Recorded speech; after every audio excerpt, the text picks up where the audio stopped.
जन्मदिन के अवसर पर पेड़ लगा देते हैं, विश्व पर्यावरण दिवस के मौके पर पेड़ लगा देते हैं। याद होगा कुछ साल पहले जब हम लोग कहीं निकलते थे तो रास्ते में दोनों किनारे पेड़ होते थे, पेड़ की छांव में हम चले जाते थे एक ज़िले से दूसरे ज़िले तक। रास्ते में कोई दिक्कत ही नहीं आती थी, कहीं धूप नहीं लगती थी, कितनी भी चिलचिलाती धूप हो, सूरज कितना भी क्रोधित हो, लेकिन हमें छूता नहीं था। मुख्यमंत्री का गृह जनपद है, यहाँ पे पेड़ों की रोज हत्याएं हो रही हैं। खनन अधिकारी कान में तेल डालकर सो रहे हैं। खनन अधिकारी हैं, उन्हें ये अवैध खननकर्ता जो खनन माफिया हैं वो अलग मोटी गड्डी पहुँचा रहे हैं और उस गड्डी से आँख पे जो पट्टी बंध रही है उससे ये दिखने वाला नहीं। सबसे पहले तो चिंता हमें करनी पड़ेगी, हम इन अधिकारियों को छोड़ दें तो हमें तो अपनी चिंता करनी ही पड़ेगी। पेड़ लगाएं और जो पेड़ बचे हुए हैं कोशिश करें उन्हें लंबे समय तक हम बचा ले जाएं। जिधर भी जाइएगा, जहां भी जाइएगा, वहां ऐसी ही स्थिति पाइएगा। ऐसे 1000 उदाहरण गोरखपुर में हैं, 1 लाख उदाहरण उत्तर प्रदेश में हैं और 1 करोड़ उदाहरण देश में हैं। नमस्ते, बेधड़क खबर देख रहे हैं आप, मैं हूं आपके साथ शशांक। हम इस वक्त गोरखपुर ज़िले की सदर तहसील के चिलुआताल थाना क्षेत्र के मोहम्मदपुर गांव में हैं। ये गांव एकदम राप्ती नदी के तट पर है और ये गांव का वो हिस्सा है जिसे जो आबादी से दूर है, यहाँ खेती बाड़ी होती है। और हम आपको अभी दिखाएंगे कि ये देखिए जो पेड़ दिख रहे हैं इनके आसपास की मिट्टियाँ गायब हो गई हैं, मिट्टियाँ गायब हुई हैं। जिनका खेत था उन्होंने अपने खेत का खनन करवा दिया। अभी हम जहाँ खड़े हैं ये आम का पेड़ है, आप देख सकते हैं कि आम गिरा हुआ है। बच्चे और जो गांव के बुजुर्ग हैं वो आके इस पेड़ से आम चुनते हैं और घर ले जाते हैं, खाते पीते हैं, जो भी करते हैं। खैर, ये आप देखिए हर तरफ खनन हो रखा है और जस्ट सटे हुए राप्ती नदी का बहाव है, नदी बहती है। ये पुल है, 4 लेन जो बनाया गया है नेपाल को संपर्क करने के लिए। ये वहाँ की स्थिति आप देख सकते हैं कि किस तरह से खनन हुआ है। पेड़ हैं, इस मिट्टी खनन के बाद से ये पेड़ भी ख़त्म हो जाएंगे। मिट्टी तो जो ख़त्म हो रही है वो हो ही रही है। मुख्यमंत्री एक सदगुरु के कार्यक्रम में गए थे जहां मिट्टी बचाने की बात कही जा रही थी कि मिट्टी को बचाएं। अभी कुछ दिन पहले ही विश्व पर्यावरण दिवस मनाया गया है, पूरा विश्व पेड़ लगा रहा था। मुख्यमंत्री स्वयं लगा रहे थे, प्रधानमंत्री लगा रहे थे और तमाम लोग पेड़ लगाकर फ़ोटो डाल रहे थे सोशल मीडिया पे। लेकिन उस फोटो डालने से फ़ायदा क्या है ये भी बड़ा महत्वपूर्ण है, क्योंकि जब हम उसको नहीं बचा पा रहे हैं और उसे नहीं संरक्षित कर पा रहे हैं, पेड़ों को, वृक्षों को, मिट्टी को, तो फिर इसका क्या लाभ। आप देखिए किस तरह से अवैध तरह से खनन हुआ है, नियमावली में नहीं है।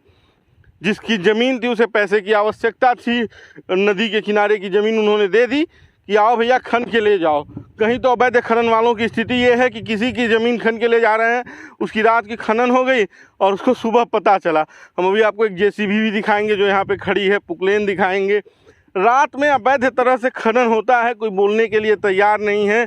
जिनका खेत है उन्होंने तो पैसा ले लिया, वो क्यों बोलेंगे।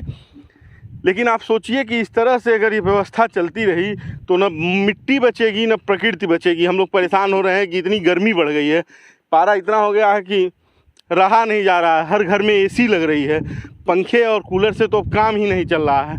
गांव-गांव चले जाइए, एसी लग रही है। तो भैया एसी इसलिए लग रही है कि हमने इन पेड़ों को नहीं बचाया है।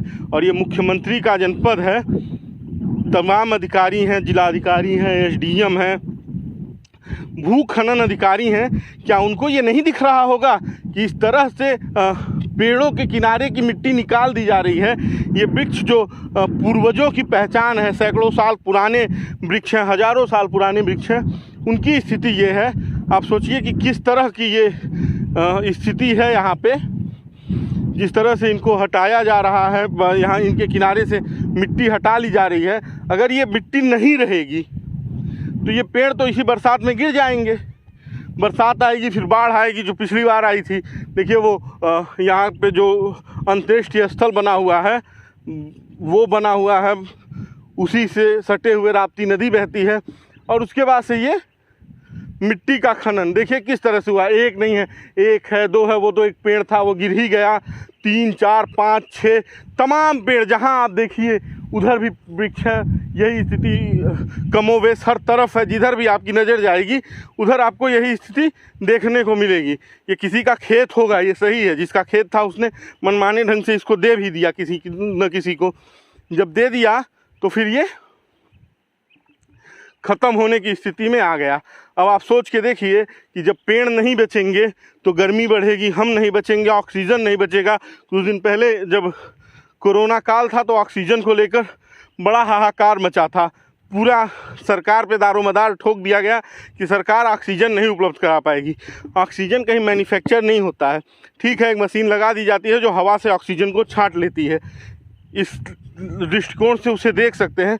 लेकिन जब ऑक्सीजन प्रकृति में रहेगा ही नहीं, जब वायुमंडल में ऑक्सीजन रहेगा भी नहीं, तो मशीन कहाँ से छांट के दे पाएगी।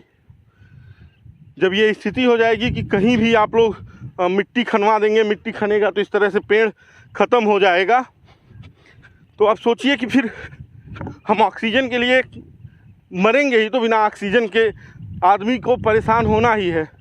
जब इस तरह से आप खनन करवा देंगे, आप देखिए कितना अभद्र तरीके से खनन हुआ है, और ये पेड़ देखिए सूखने के कगार पे आ गया। इसके जड़ से जब चारों तरफ से मिट्टी हट गई, ये तरीका है खनन का। एक ये ऑप्शन है, ये तकरीबन 10 फीट से ऊपर का गड्ढा है, 1-2 फीट का गड्ढा नहीं है। फिर उधर आप देखिए 1, 2, 3, 4, 5 लगातार वहाँ पे भी यही स्थिति है। इसके बाद से एक उधर पेड़ देखिए मिट्टी इस तरह से हटाई गई है कि इसके जड़ दिखने लगे हैं। अब जब ये अपना भोजन नहीं पाएगा तो ये जिंदा कैसे रहेगा, सबसे बड़ा सवाल ये है। और जब जिंदा नहीं रहेगा तो हमें जो फल देता था, जो ऑक्सीजन देता था, जो शुद्ध हवा देता था, वो कहाँ से मिलेगी जब पेड़ नहीं रहेंगे, जब मिट्टी नहीं रहेगी। सदगुरु का एक आयोजन भी हुआ था जो मिट्टी बचाने का है, कि इतनी कम मिट्टी है कि अगर वो बर्बाद हो जाए तो हम खाने के बिना मर जाएंगे। अब दुनिया भर में सोच चल रहे हैं कि टैबलेट खा के ज़िंदा रह लेंगे, सप्लीमेंट्स खा के ज़िंदा रह लेंगे, मल्टी विटामिन खा के ज़िंदा रहेंगे, लेकिन इनका स्रोत भी यही पेड़ हैं, यही चीज़ें हैं जो मिट्टी से ही बनती हैं। जीवन में जितना योगदान वृक्षों का है, जितना योगदान मिट्टी का, उतना किसी और चीज़ का नहीं है। मिट्टी नहीं होगी तो हम उपजाएंगे कहाँ, खाएंगे कैसे? पेड़ नहीं होंगे तो हम ऑक्सीजन कहाँ से पाएंगे, फल कहाँ से पाएंगे, छाया कहाँ से पाएंगे? पहले आपको याद होगा कुछ साल पहले जब हम लोग कहीं निकलते थे तो रास्ते में दोनों किनारे पेड़ होते थे।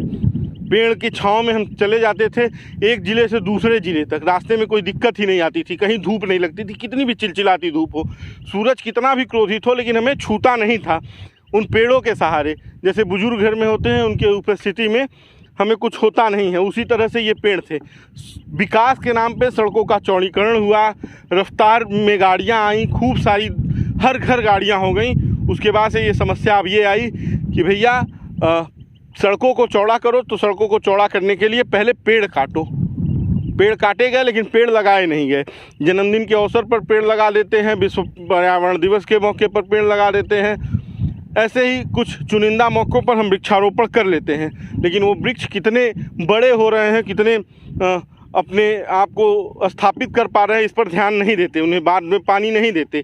और जो वृक्ष स्थापित हैं, जो इस तरह से खड़े थे, जो फल देते थे, जो आपको शुद्ध ऑक्सीजन देते थे, छाया देते थे, उनकी इस दुर्दशा कर दी गई है, ऐसी दुर्दशा कर दी गई है, ये भी नहीं पता चल पा रहा है कि ये पेड़ किस चीज़ का है।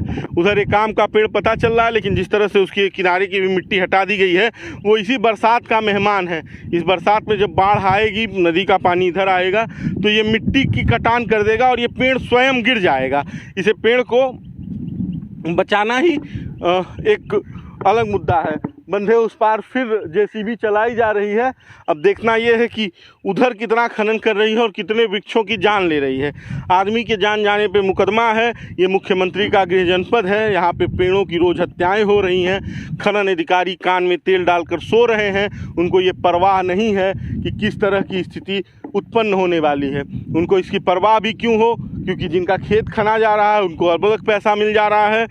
जो खनन अधिकारी हैं उन्हें ये अवैध खनन करता, जो खनन माफिया हैं, वो अलग मोटी गड्डी पहुंचा रहे हैं और उस गड्डी से आंख पे जो पट्टी बंध रही है उससे ये दिखने वाला नहीं है।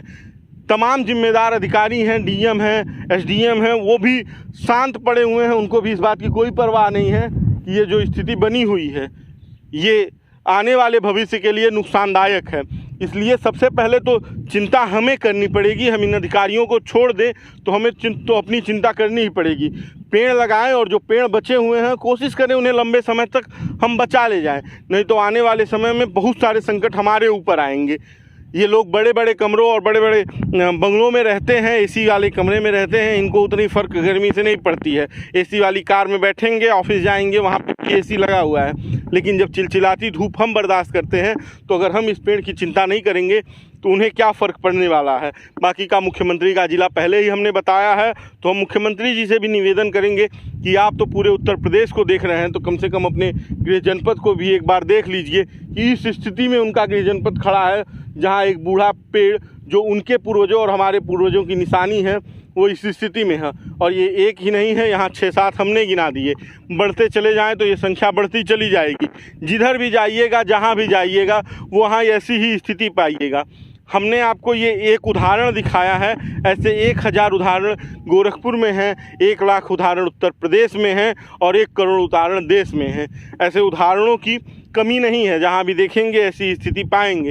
एक दिन के वृक्षारोपण से समाज नहीं बचेगा, लगातार वृक्षारोपण करना पड़ेगा और जो वृक्ष बचे हुए हैं उन्हें बचाना भी पड़ेगा। बाकी का ये दिखाना हमारा काम था। आपको ये खबर कैसी लगी हमें ज़रूर बताइएगा, और इस तरह की कहीं और भी स्थिति हो तो उसको भी सूचित कीजिएगा। हम पहुँचेंगे और तकरीबन कोशिश तो ये करेंगे कि जो जिम्मेदार अधिकारी हैं उनको ये दिखाया जा सके। बाकी का बेधड़क खबर देखते रहिए। अगर आपको वीडियो अच्छा लगे तो शेयर कीजिए। धन्यवाद।